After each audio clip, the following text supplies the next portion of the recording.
Welcome to Inspired Artist Podcast with me, Porter Singer. I am speaking with Alison Serour today, and she is someone that I met a few years ago at Bhakti Fest. She had contacted me about using a song in one of her meditations that she was working on, and then we connected at a Bhakti Fest, and she brought me a prayer book that I still to this day have. I don't hold on to a lot of stuff, so it must be special. I'm going to just read her bio so that you get a little taste of what Alison does, and then we'll get into it. So Alison is a teacher at the Kabbalah Centre, sharing its wisdom through retreats, classes, workshops, meditations, and healing circles. She enjoys guiding others to the voice of their soul as a conduit to take responsibility for their lives, overcome challenges, and reveal more light. She lives with her husband and children in Safed, Israel. Hope I pronounced that right. Maybe you can correct me later. So let's get into this. One of the things that, so she is in Israel. I'm so glad we got to connect with the time difference. We figured it out. So here we go. Hi. Hello. Did I pronounce your city right? How do you pronounce that? The city is pronounced so many different ways. Okay. It's not you. It's Okay. like anything goes. Spot, Safed, anything. No one knows. It's like telephone numbers in There's England. even signs in the city that are spelled different ways. Oh, no way. Why is that? There's a huge I love spot, but it's spelled like I would never spell it. So I think it's just the Hebrew English translation gets lost somewhere, the transliteration. Okay. That's funny. Okay. Yeah, So does that make people who live there sort of like mentally flexible in their reading? No, everyone that's Israeli and Hebrew speaking Hebrew says spot. Okay. Like no question, but other people, it's a very sacred town that I live in, and the main attraction of this town is tourism, and the main attraction of the tourism is this idea of Kabbalah and the ancient form of Jewish mysticism. That's why people come. So they're mostly tourists. Is that how you ended up there? I ended up there because in 2 years ago during COVID, it kind of was like we always knew we wanted to move to Israel. My husband's Israeli, and we just had this time during COVID when we were home. It was a lot of paperwork, a lot of like technical, stuff to just pick up a family of 6 and move. And we kind of realized we could be doing what we were doing from anywhere in the world. And it was like to live here is beyond something I would even dream about. It was like such a unknown dream that I didn't even know it, like that type of experience. But yes, it does have to do with Kabbalah. Oh, wow. So do you speak Hebrew? Is that something I'm working on it. Okay. I grew up like not in that environment of Israelis. And then I married an Israeli, and I had like as I moved here, they offered to the new immigrants the opportunity to take Hebrew classes. So for a few hours a day, you really immerse yourself in Hebrew. Like for free? Is it welcome to our country? For free, and even the government takes care of like all of our tickets to move here and gives us like living allowance for about a year and still supports the kids. We even got like free laptops so that our kids could do Zoom. Like they're like, how many kids do you have? Is that a function? Right? Oh, sorry. It's a social country, so it really revolves around. It's. I don't know if you've ever lived in a social country before, but do you mean socialist or social as in like it's very? So, as the system is it's not social. Like it's the way that the healthcare is for free. It's it's all done in this way that it's supporting the citizens that live here. You know, it's like, I mean, I guess in other ways you don't pay for healthcare, but food is more expensive. But maybe it balances out a little bit. But it's much more. It's really fascinating to live here and to change from being in America to being in in such a supported country. Wow. It's amazing. So, but is that a function of you just moving there? Do they do that for any immigrant, or is that because your husband is Israeli? Like they do it for any immigrant. They have certain criterias. It's like they're inviting. Israel is created as like a mecca for a certain religious group. That they have to kind of prove that they're part of Judaism. But it could be like grandparents, great-grandparents, great-great-grandparents on either side. Gotcha. And then they literally send tickets and support. That's crazy. So I qualify. I could move to Israel. Move to Israel. Who knew? And it's amazing. It's like, there's playgrounds on every corner. It's like so child friendly. Oh. The banks close from 1 to 4 in the afternoon here. So like if a parent is a banker, they can like go pick up their kids. Teachers have 2 days off a week. And usually they work about a half day, at least where I live. I mean, 2 days, like not including weekend, you mean? Like 4 days off a week? Kind of. No, it goes Sunday through Friday here. Oh, okay. Saturday is off. Okay. And what's really fascinating is that like my daughter's nursery school teacher, she works from like 7:30 or 8 in the morning and she leaves at 2. Some leave at 1, and then another like crew kind of comes in for 3 more hours and take care of the children. And then they have 1 day off a week besides that. Like, it's like not like we think about in America or other, where teachers are like exhausted and overwhelmed and working. Like these teachers can be mothers and they can have, a life. I don't know if their pay is so great, but they get one day off a week and then another day off every other week. Gotcha. Okay. Wow. Sunday through Monday or Sunday through Friday. That's really interesting. So many things I did not know. My boys teachers, they the woman teacher, she starts at 11 and she goes until like 3:30 every day, and again gets a day off and another day, like 2 days off a week. Wow. It's really cool. Wow. That's really cool. Wow. And so do your kids speak Hebrew? Yes, they speak Hebrew. Okay. A little bit strange having my kids speak a language that I'm like only halfway understanding, which is one of my motivations. But I like in my head, we were moving here and I was gonna do all of their Hebrew homework with them. We were only gonna speak Hebrew at home, and then everyone said, "Don't do that. Keep their English." Yeah. Their English. Yeah. They're gonna need it, especially the little one. She was 2 when we moved, so she could really lose English. Right. Yeah. My parents were sort of not familiar with the language that I grew up speaking, because I grew up in France, and so they my dad like took high school French, and my mom like basically moved there knowing like a few words. So I can relate to that. Well, to like the other side of that. Yes, to the other side. To keeping stuff from your parents. I remember it more as like because the French are so critical. I don't know how the Israelis are for you, but like whenever my mom would speak English, they make it really hard for me to practice through. Okay.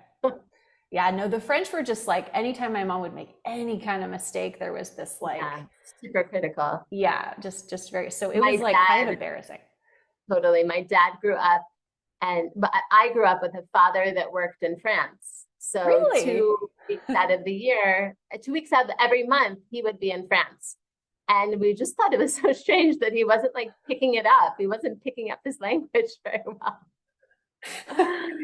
I didn't Same realize we thing. had that Never had the connection. same. Why Yeah. why was he working in France?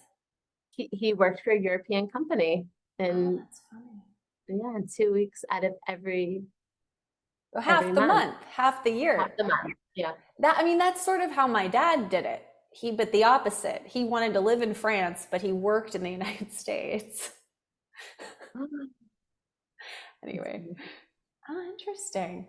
Wow. Yeah. But he didn't want to live in France. He wanted to just commute. Yeah, because the company, he had offices in America and offices in France, in Paris. In both. Mm. Yeah. Wow. Yeah, it's really interesting. But it was like his, I think it was like his fuel. Like I couldn't imagine living like that, but it was, he was like, it was Man. like life. It always was life for him to travel like that. Wow. Yeah. Yeah, That must it's make that really like you saying it like that is like, wow. I mean, I couldn't really imagine that. I know. Well, I just remember my dad would get back and it'd be like, when are you leaving again? Was it kind of like that? Yeah. So how long are you here for? But I guess if it were like it was never like a set amount of time. It was sort of like, I think I'm going to go in 6 weeks and maybe I'll be gone for 4 weeks and, that sort of thing. So I don't know, maybe it would have been better if it had been on the schedule. Yeah. But no FaceTime. No, faxes. Did you do faxes? No email. No, no email. No. I remember like waking up and my mom would like, there'd be these like scrolls of paper and my dad would say like, "Hey, good morning," It's so funny. I even think like email is getting a little bit old. Yeah, totally. Yeah. Forget about faxes. Like email's old. Now we're on just WhatsApp, Instagram. I know. But I feel like something has to give though, because someone has to invent something where it like all funnels to one place. I mean, it's like, was I talking to you on Signal, WhatsApp, Instagram, Facebook, text message? I don't know where you are. Yeah. It's too many things, I think. Yeah. So you are in the Kabbalah. I mean, would you say this is like the Kabbalah Center of the world? Is that too much? No, it is. Yeah. It is the Kabbalah Center of the world.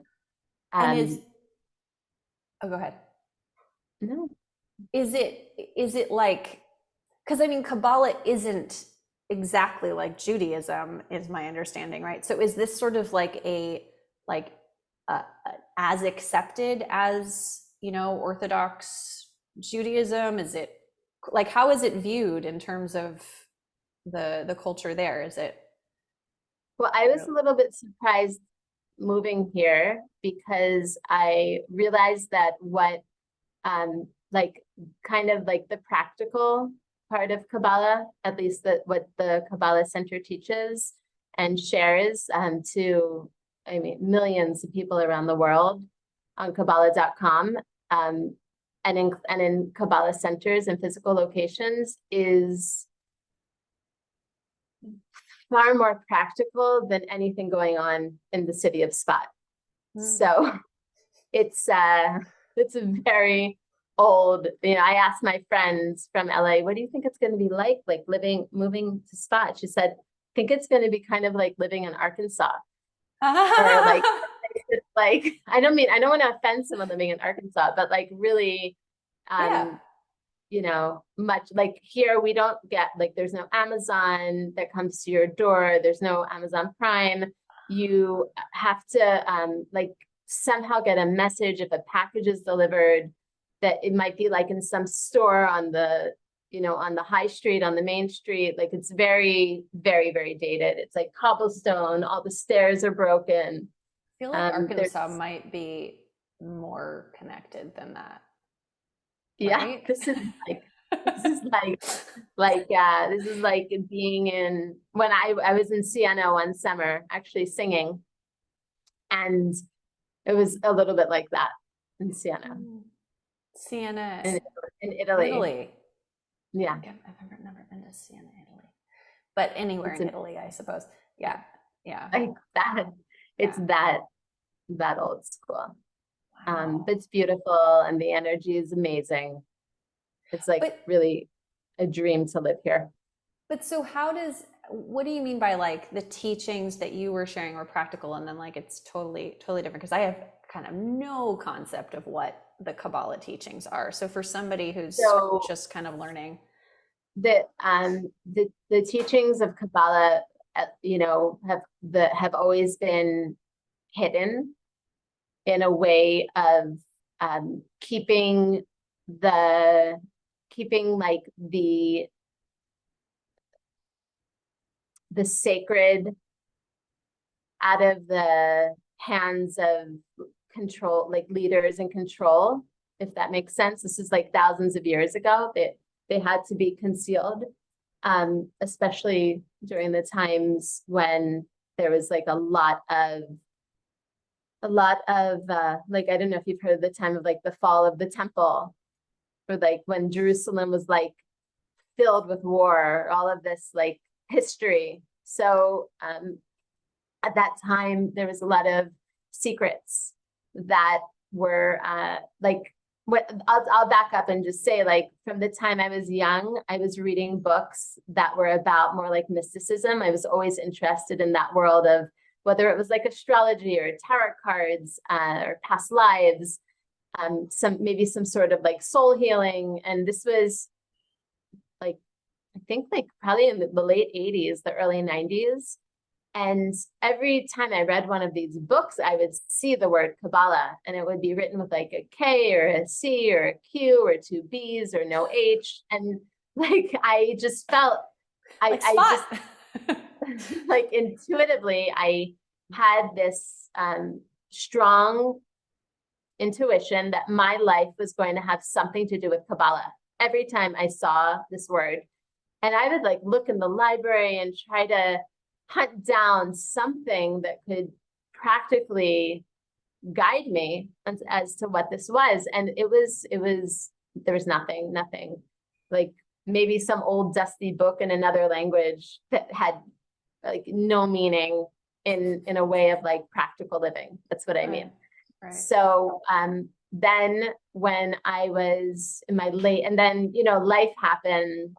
I still would read those books. I never was able to really find what Kabbalah was. And there was no internet at this time. You couldn't just like Google search something. I remember. And then I had a very interesting situation happen that my mom said something nice to me one time about a family member that she hadn't spoken to in like over 10 years. I was like so shocked by this turnaround because they had didn't talk for years. Mm-hmm. And I kind of connected the dots at the same time. She told me that she was like kind of exploring different spiritualities, and she had started to take a class at the Kabbalah Centre in where we were living. I was in Miami, she was in Boca in Florida. And I could see like just such a shift in her, in her, the way that she was grasping this situation in her life that had been kind of tormenting her. And I could see that she was realizing that the only person that she was hurting by holding on to this anger was herself. And to see, kind of observe my mom go through this, change or transformation was really motivating for me. And I started to explore what class she was taking, and it turned out she was taking a Kabbalah class. And that, so that's kind of how I saw like my mom's life kind of transform in front of my eyes.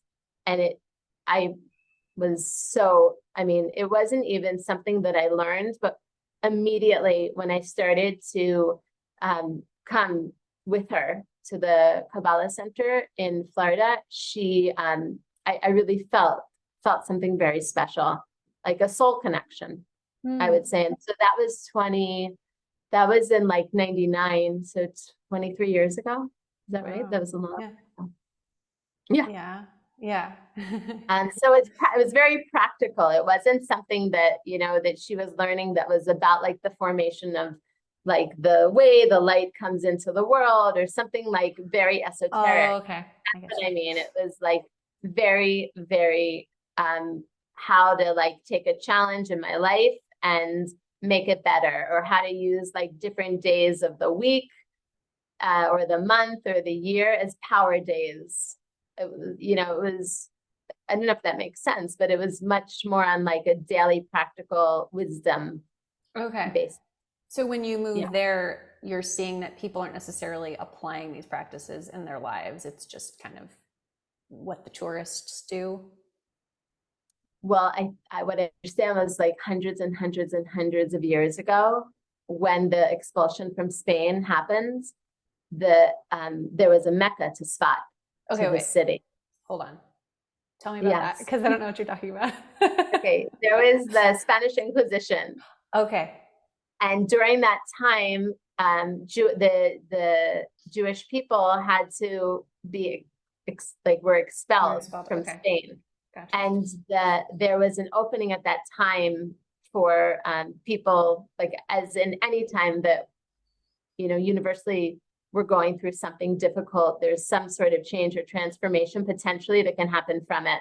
So as there was this leaving, like everything that people knew behind, there was an opening for people to come to Israel, specifically to Sfat, to this city, and to create a kind of new type of spirit, new type of life based on an ancient spirituality here in the city of Sfat.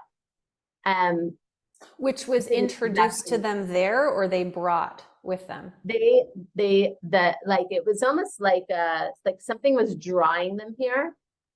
And so this was in the late 1400s. Okay. And at that time, there was all of these beautiful, I don't know if you can see like the room that I'm in, but I'm literally like in a room with dome ceiling. Okay. Oh, cool. Yeah. And like stones, like ancient stones. Yeah. So there were all these like beautiful temples that were built here, that are still here to this day, that over the years got like more religious, but you can really feel in the spirit of the way that they're painted, and they're just beautiful, that there was a lot of art and a lot of creativity that was pouring into this city in the 1400s. So these were Jewish descended people in Spain, but who weren't necessarily practicing Judaism in the way that, because you're saying it became more religious. So what they were doing more religious. I think like any spiritual practice is difficult, and it takes like a lot of it's a lot harder to put consciousness into something than just to do it religiously. So over the years, it got easier to like for instance, if you've ever heard of Rosh Hashanah, it's the Jewish New Year. It's actually, the way that the Kabbalists explain it is that it's like the new year for humanity. It always happens on the first day of the month of Libra. Really? I didn't year. There's a different calendar, Kabbalistic calendar, every day. And sometimes that day falls in the end of August. Sometimes it falls in the beginning of October. It's not consistent. It's when the moon and the sun are in that same position. So that, to adhere to that schedule can get like a little exhausting. It's easier just to like kind of forget those traditions and rituals. And, I think specifically in modern times, like, it's not like the kids always have off of school on those 2 days. It's like right, everything changes to make things easier. I was watching some comedy special on Netflix, and now I totally forget what it was, but I think the beginning of it, which I thought was so funny and I never thought about before, but he was like, if you want to know, it had to some, I'm going to paraphrase, but like how important Christianity is, or like how, who won, what day is it? We Yeah. are like, so, I mean, we use, or what year is it? Sorry, no, what day is it? But what year is it? It's like our entire calendar, our entire world basically is like based on Christianity. Yeah. Yeah, we don't tune into cycles and stuff like that. So we're in right now in the Kabbalah calendar in the year 5,783. 5,008. Yeah, 5,783. And where does that start? Zero. No, but like, what's the, why did they start counting? God, you're going too deep. I remember my kids were asking me, they're like, so the world's 2022 years old? And I'm like, no. Oh, it's not. No. Like, and then then all the people who lived before don't even that. go into dinosaurs with them. Yeah, yeah. Okay. So but I mean, we don't believe that the world started 5,000 years ago. That's just when the calendar, or is there a belief that the world started 5,000 No, it's years not ago? like it doesn't, it's like time is so liquid that we can't even understand what that even means. Like sometimes it was faster, sometimes it was like so much slower. And I mean, now it's just like, how fast are things going? Right, right. You know, 100 years ago, people were riding donkeys. Right. No, really, like, I mean, we're driving on some roads here because we're like in the north of Israel. And it's just fascinating to think like maybe 30 years ago, there was no road there. Yeah. Winding through valleys and mountains. And this is like progress is really fast right now. Yeah, for sure.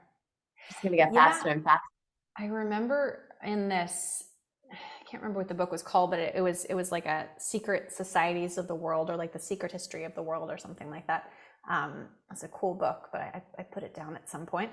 But the author was talking about how like the way that reality, you know, has evolved is like, it was so much more, like you were saying, like liquid, and like there was so much more space, and it was so nebulous, and it's just getting more and more solid. Wow. Or that's the way that the secret societies view it anyway. Yeah. But it makes a lot of sense. You see, like the way that we think. So I love the what? Well, no, I was actually going to say, I was like, actually, to counterpoint my point, like we actually think a lot more nebulously now, I feel like, but maybe not. Maybe I don't know what it was like to think back then, but. No, I actually think we got away from it and we're going back to it. Because I think at that time, at that time, all the way 100 years ago, no, in the olden times. In the olden days when I was 5. That I feel that I think people were more connected to like nature and to the creator force, like it was, you know, and I think that like through the Industrial Revolution and everything, we kind of got further away from that for a chunk. And now it's like it's like air to be able to go back to connect more to the soul. Right. Well, because it had so much more to do with survival then too. Like you had to be connected. I mean, now it feels like a privileged choice that you get to be connected. Yeah. I mean, I don't know if it's like a controversial thing to think about, but even I've been with like a lot of women when they give birth, and the advancements in medical science and women giving birth is like, I mean, incredible. And you think about 100 years ago, it wasn't even that, you know, there was like less of a chance of a baby probably surviving than a baby. It was just like this natural thing that women were pregnant and weren't sure, maybe more in like the 1800s, they weren't sure, you know, that baby was gonna make it, you know, either out of the, and now it's like, thank God for some of the medical procedures that can be, and also when babies are born, like babies can be born at 22 weeks. It's amazing. Yeah. I think that system kind of needs to balance out a little bit too, because you make it so medicalized, and then it becomes less of a rite of passage. What do you think about this? Because my friend and I debate about this, because she's really into like the hospital birth. I mean, she's never had a birth, but and I'm like on the homes, like the extreme homeschool front of this, but I totally agree. It's important to have the hospital. But I was thinking about just nutrition and the fact that women just drank so much alcohol back then too. Like there was no water. I mean, it was dangerous to drink water. So they were drinking alcohol all day. And I'm like, that must have contributed to the mortality rate, right? I saw you posting a picture of drinking kombucha. It could be like that. Seriously. I don't know that it was super strong alcohol. Yeah. And they have this, I remember when I was living in LA, there was like this amazing cider that almost, I could imagine it being something like that, like 0 sulfites, something tasting like super pure. That's true. But I think it's like this idea about time is so different than like where we're progressing to. It's really also really fascinating. In Kabbalah, one of the teachings talks about this year that we talk about, like everyone in the world, I think, knows this idea about the age of Aquarius, right? So like we're coming into a more age of Aquarius, a more spiritual time. So you asked about this Kabbalistic calendar, and it goes through like 7 different, basically like once it reaches the year 6,000, the whole shift in the universe of this kind of like peace on earth feeling is supposed to be in fruition by that time. So it's really only like less than 220 years left. Is that like 220 years like we would count, or is that more or less? Yeah, no, it's probably going to be so fast that we can't even imagine. But that is why now things feel like they're much, much faster and speeding up. And a lot more people are finding spirituality. I think like maybe 5 years ago, yoga was even looked at like, wow, what's that? So, or maybe 10 years ago, maybe 5 years ago is a little bit exaggeration, but like in the 70s. Yeah. What was like the word yoga was like equated with, I don't know, like. So I listened to this really amazing podcast about the history of yoga in the United States, and people would hear yoga or meditation and they would think like they would go to like basically like we would think of like evangelists, you would go to a tent with there'd be some Indian guy there, and you all expect to like be like fainting or like having some like weird experience. It wasn't like sun salutations. No, it wasn't like hot hot 8 or the fast hot yogas that we know. So it's interesting. So it could, I hope Kabbalah becomes more of like a household name in that it's not just for people that are Jewish, and it's like underlining so many foundational like spiritual principles. Like if you come into the world and you kind of learn through school history and math, but no one really teaches you like the lessons of your soul. And how to connect to your soul, like a guidebook for who you are, what, how to turn on this energy of light that you have inside of you to share. So that's kind of the idea. So what is how would you like if I were, say, enrolling in your school of lessons of the soul, what would you start with? Like, what would be the most basic Kabbalah? I teach a class that's called Kabbalah 1. It's really basic. And actually I have it on Insight Timer.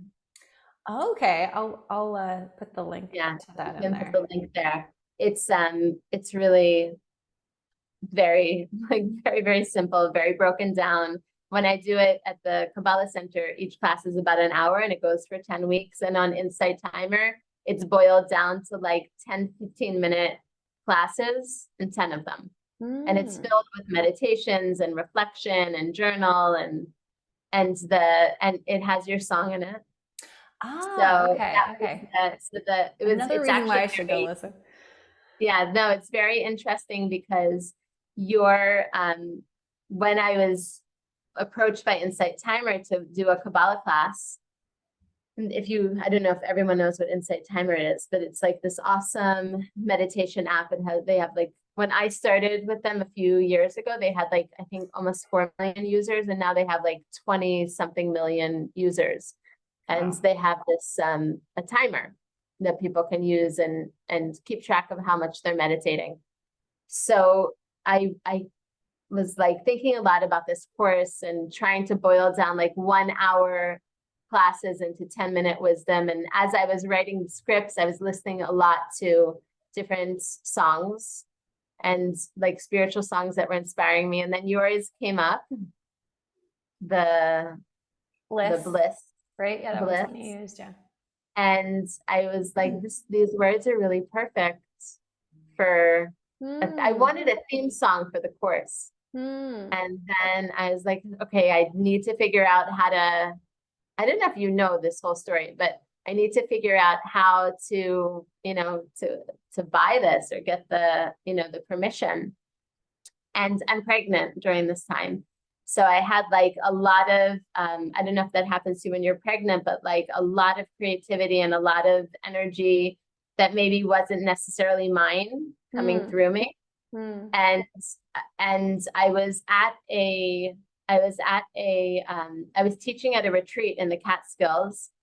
And I think one of the powers of retreats is like you kind of leave your environment, your busyness. I had 3 kids and lots going on at work. I left this environment. I started to teach at this retreat. And the whole time I'm there, I have like a room to myself and everything is like quiet. And there's like, I guess now is like a voice of my baby speaking to me saying, you have music inside of you that needs to come out.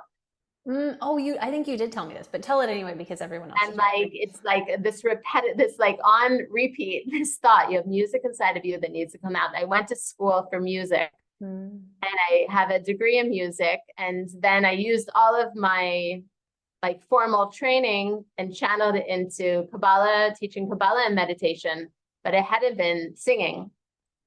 And I didn't even know what that meant. Like you have music inside of you that needs to come out. Like it was a nice thought to write music, but it wasn't something I was professional at or knew how to do. So meanwhile, I'm listening to your music and I'm, trying to get the theme song for the class going on. And then got in touch with Ram Dass Khalsa.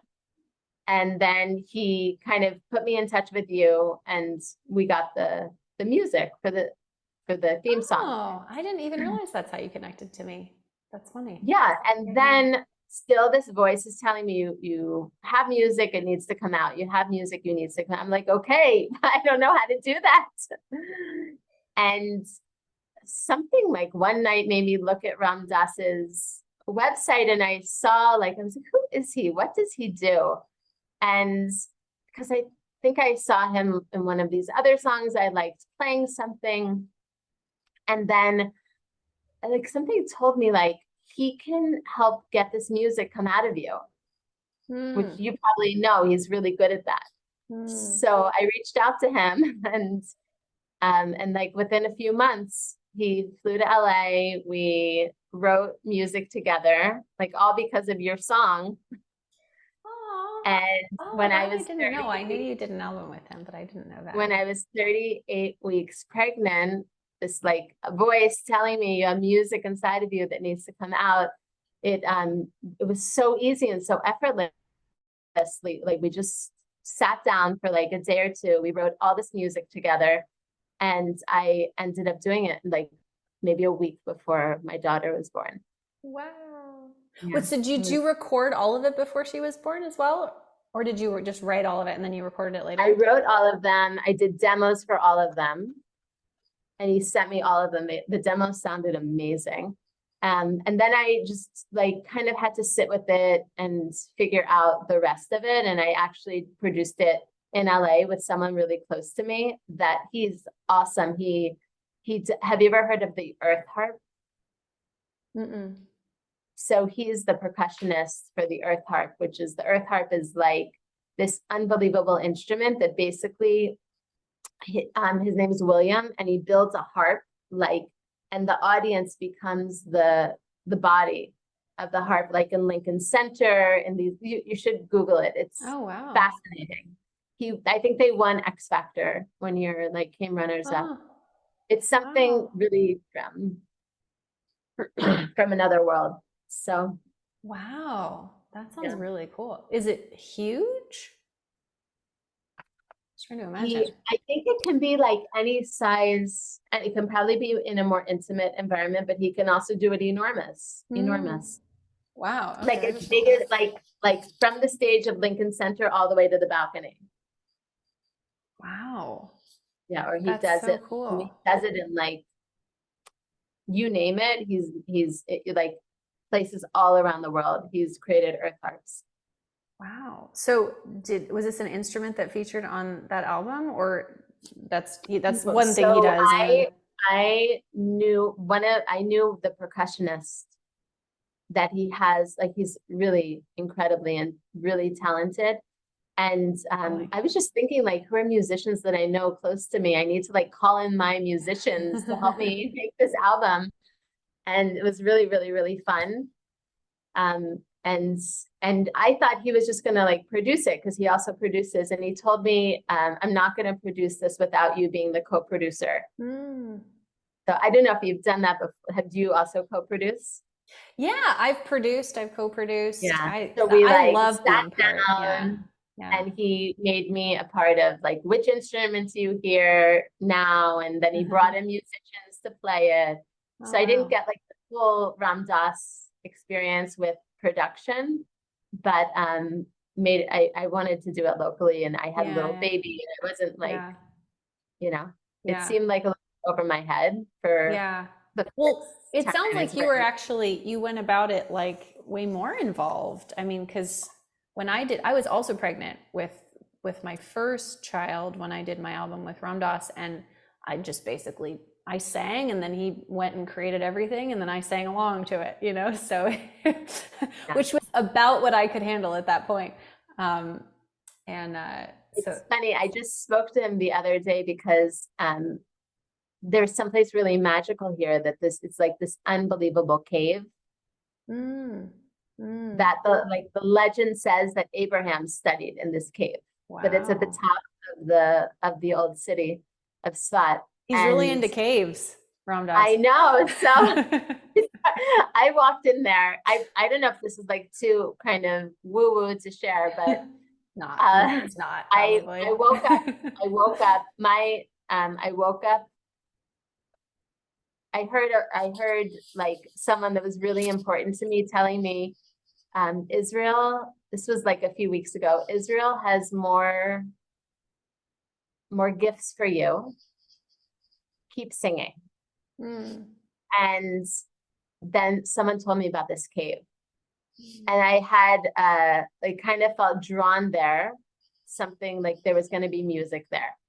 And I went by myself. It's pitch black, which I was expecting. And you walk through, no clue where you're going into, and then it's like maybe like half the size of a football field cave. It's huge. Maybe not. Maybe a quarter. Like a really, really, really big cave that's like man built. It's some sort of dome. It's not just it's not like a cave inside a mountain. And it was like the echo in there is like angels. So I just started like opening my voice. I felt like music. Like I just recorded and recorded and recorded and recorded. So he wrote me and said, I'm going to be in Israel maybe next year. And I said, well, there's this cave in Svat. Oh, So wow. we'll Yeah, see. because he tours with That's where the Sonatum and she goes to maybe that's Israel. That's where it will probably why. actually end up being recorded with Ramdas in a cave. This Wow. album. Who knows? That's so cool. Yeah, Yeah, I don't think I've sung in a cave in a ever slash in a long time. That must be a really cool experience. it was really cool. We took a group there um for the new moon of Scorpio 2 weeks Mm, ago, and it mm. was amazing. And I actually got to sing there. I'm trying to like sing more to feel like I need to. And Yeah, I was well, and you posted that post on Instagram that was so beautiful. You're singing with like an ensemble. yes, yes, like Talk in about these like that. That sounds really cool. yeah, there's like a very unique school of Eastern music here. I think it's almost like one of a kind in the world, which I also think Ram Dass would just love so much. I bet. Yeah. Yeah. And I heard about it last year, and there's a woman that she's the ensemble director, and she starts it once a year, and it's for a year. It's Mm. like a commitment of a year. And it's also like involves performing. I think I always saw myself as like a solo performer for some reason, and I don't think I am. Mm. And Do so you now s- I'm doing oh, what? do you sing for it? Is that did you Yeah, sing, yeah, okay. and I'm also doing the like I learned. So last year when I heard about it, I did like an 8-week workshop with her and a smaller group of 8 women, and it was like I just couldn't even believe that I was singing again. It's been like Mm. 27 years since I started music school. Okay. And it's not, I'm not like you that you're singing all the time. I really am not in I'm that. not singing all the time. No, but like you wake up and your job is like you're creating music, probably. I Like you're mean, I creating wake up and I make breakfast for my kids, but yeah, I do music. music regularly. Yeah, let's say So that. I don't. I don't, but I know that I need to be. So I'm trying to find ways to step into that. And one of the things that I discovered is it's not like a solo journey for me. Mm, I need to call in support. mm. Um, I don't know if it's support or No, no, yeah, yeah, no, you're really inspiring me because that's something like I really feel really strongly too. Is I mean, I have done solo stuff my whole life, but I feel it feels so much more purposeful when it's with when it's like a whole thing. I mean, the experience, it's not even the performance, the experience of rehearsing with other musicians just makes me giddy. I mean, this was like what I was experiencing yeah. just yesterday. And it was like 1 hour on repeat, this certain like very old Turkish tune Mm. with, I mean, I didn't even know how my hands were gonna clap in the syncopation with because it's in 16. It's not like in 4, it's not in 8, it's in 16. Yeah. And I just found myself like completely supported by the other musicians. They're not all singers, they're playing all different sorts of amazing instruments. And before you knew it, we were all like in the same beat, clapping on the offs. And it Oh, was like, wow. it was amazing. I felt really high, actually. That's so cool. I had to leave early to go somewhere, unfortunately, because I really wanted to stay. And I gave the ensemble director like the biggest hug. That was so, I don't know, like I felt like I was waiting my whole life for that hour of singing with these women. It was Oh, so freeing. that's so neat. So you're in it Yeah. for a year. I've been in it for a year, and That's so cool. it's like few hours. It's like you really take this um and I didn't know how it was going to be in the first session. I didn't know what was expected at second session. Like if I already needed to like learn everything, but then the second session, we just like went over the first session over and over and over and over and over on repeat, on repeat and repeat. It was amazing. That's so cool. Your counting thing made me think of this experience I had in Phoenix when I asked if I could sing with Sananam, because my friend was like, Sananam's coming to Phoenix, ask her if you can sing with her. And I was like, okay. So I did, and she said yes. And so I sang harmony on a few of her songs. But there was this one song that she wanted me to sing, and it was like, I don't know if you've ever sung something like this. I certainly hadn't. It was every other bar was a different counting. So like one was in 5 and one was in 7. I can't remember exactly what it was, but it was something like that. Like one you had to count 5 and one you had to count 7, or one you had to count. I remember it was not even numbers, but anyway. And so at a certain point, she's just like, let's do another song. Oh my goodness. Thank you. But I really, I didn't realize how complex. It was really, that's what I felt like when I walked in there yesterday. I was like, there's no way I'm going to be able to do the rhythm part. Because we're used to like easy ones. About the singing part and getting that. And also in this side of the world, in Europe, it's not do, re, mi, fa, sol, la, ti. Do. No, it's like a different do. I don't know what it is. Really? But they're saying it differently. Yeah. Oh. It's like, it's different. It's like sol, something. It's like, and so I'm even trying to like write it in Hebrew to help me with my Hebrew. I have like a lot going on. That's a lot. But you must be fairly good at theory, considering you went to music school. Yes, I went to music school. I had some minor in piano, major in voice, but my real passion was musical theater. Oh, okay. So it's not like I was going to music school. Like I can read notes, and I got through 4 years of piano, but I'm not like looking at a piano and playing.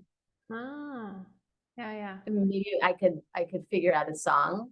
And actually, my kids started piano now. I don't know if you've gone through that with your kids, but it's like it's bringing me to tears. My 6-year-old took 2 lessons and we were done. I was like, oh, your oldest is 6? No, that's my youngest. My oldest takes drum lessons. He really loves that. But my youngest wanted to take piano, which I thought was pretty courageous because he sees me do it. And I don't know, just to like choose the instrument your parent, like I wouldn't have assumed he would pick that. I thought he would want to do something different, but he wanted to do piano. I don't think he really understood what that meant though, because he's thinking like cool keyboard sound and stuff. And his teacher's like scales or, all the and oh my gosh. So the first lesson, he liked it. And then we took him back for the second one. And when I came into the room, or when I came to pick him up, the teacher was like, can you come in here? And he had basically been like yelling at his teacher for a half hour, being like, I can't do it. This is too hard. Oh my gosh. Second class? Yeah. That must have been a hard teacher. Really, no, he's really sweet. But my 6-year-old is very stubborn and a huge perfectionist. Like I can't think of where he got that from. So he's just really hard on himself. And when he couldn't get it immediately, he's very talented at visual arts and he gets things like immediately, but this he wasn't getting immediately. So it was, anyway, I feel like at some point he'll want to revisit music in some way because he does have a really good ear, but yeah. So interesting. Oh, it sounds like your kids got through more than 2 lessons though. Well, the teacher's making it really fun. Oh god. And it's at our house, so we don't need to like schlep somewhere. And it's not on it's on like one of those full-size keyboards that has all of the cool beats. So they feel that they're like playing the theme song from How to Train Your Dragon, even though they're just like doing 5 notes. Like the teacher is like so developed, and I think it's cool that he does that way. He's like, I have a surprise for them today. Yeah. And I love this teacher's music. He's a beautiful composer and he's young. And I think it's the teacher, it's a young energy. I tried with a different teacher. It wasn't happening. Yeah, maybe we have to find this is somebody like, else. I mean, one of them's like up at 6 a.m. and he's like, I can say, go practice piano, and he will. Wow. That's really cool. Yeah, I like the piano as a baby, not babysitter, but like as a go practice piano. Go be occupied. Yeah, no, but what you're saying makes a lot of sense, because I think kids, they don't understand, or my son, he didn't understand that, like, if he plays this stupid scale, at some point he will, he doesn't get that there's like a development. And I didn't either as a child, and so I thought piano lessons were stupid, Me too. So I quit piano. Yeah. So I think being able, having a teacher that's able to like meet you where you are and get you to see how cool it can be, even when your skills are really fun to sing to them, even though they want to do drums. Oh, interesting. Okay. Yeah, that was what my son wanted to do. There's something about like hearing the piano and hearing them practice piano and the backgrounds of like what's going on in the afternoons. That's really, it feels right. Yeah, a drum kit won't. Totally. I haven't bought my kid a drum kit. Yeah, he doesn't want the electronic one though. So I'm like, okay, we have to wait till we have a house or we have some sort of soundproofing, because where do you live? Our neighbors, we live in Washington State. Oh, wow. Yeah, but there's like nowhere in our house where we won't be really bothering our neighbors. So, or me. So you practice on drum pads? Yeah. And you can do all your piano without bothering the neighbors, or you have a studio? Well, I have a room, and I don't have a piano. We're leasing, and they won't let us have an actual piano, which is like the only thing that I don't like about our place. I love our place, but they won't let me have a piano. No, so I have a volume control. That's fine, or like headphones even. But yeah. Wow. This went so quickly, Alison. We've already spent an hour together. Is there anything else that you wanted to mention while we're on here? No? Complete? Would you like to tell everyone how they can stay in touch with you and find out what you're up to? I think you can explore the app Insight Timer. And I will share that link. If you do want to hear the music I created with Ram Dass, I can, it's on SoundCloud. I never released it like officially, but it's on SoundCloud. It's not on like Spotify or. Okay. That's super easy to do.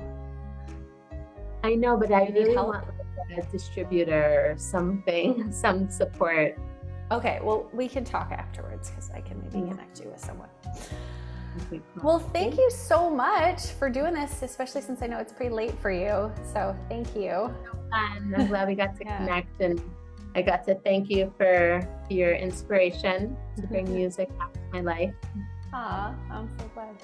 All right. Yeah. Well, thank you everyone for tuning in, and we'll see you in the next episode. Bye. Thanks for tuning into the podcast, y'all. Please like, subscribe, rate, comment, whatever the platform you listen to podcasts on offers you, as a way to let its algorithm know that you're enjoying these episodes. That really helps. Also, there's some links in the podcast description notes that allow you to support the podcast in a way that benefits you and us. So please check those out. And if you'd like to stay in touch with me, you can sign up for my mailing list at portersinger.com. We'll see you in the next episode. Bye.